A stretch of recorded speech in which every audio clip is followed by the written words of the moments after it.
SMC અને ગઢડા પોલીસે ગઢડામાં જપ્ત કરેલ વિદેશી દારૂનો નાશ કર્યો। 78.54 લાખ રૂપિયાની કિંમતની 14,591 બોટલ વિદેશી દારૂનો નાશ કરવામાં આવ્યો। બોટાદ પ્રાંત અધિકારી ડીએસપી પીઆઈ પીએસઆઈની હાજરીમાં દારૂનો જથ્થાનો નાશ કરવામાં આવ્યો।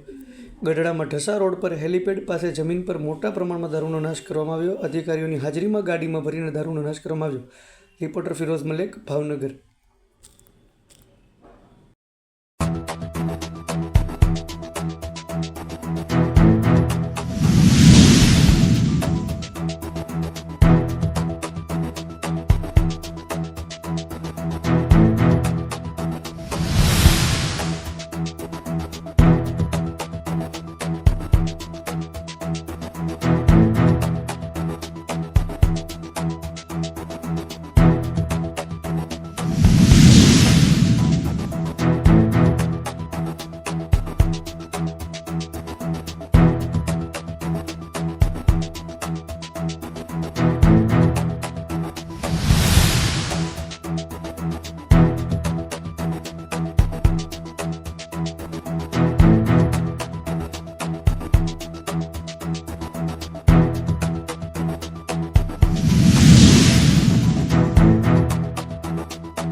દ્વારા પકડવામાં આવેલ વિદેશી દારૂ તેમજ ગઢડા પોલીસ સ્ટેશનના ટોટલ 5 ગુનામાં પકડવામાં આવેલ વિદેશી દારૂ બોટલ નંગ 14,591 અને રૂપિયા 78,54,374 ની કિંમતનો વિદેશી દારૂ આજરોજ પોલીસ અધિકારી અને વહીવટી તંત્રની ટીમ સાથે માનનીય નામદાર સિવિલ કોર્ટના હુકમથી દારૂ નાશ કરવામાં આવેલ છે।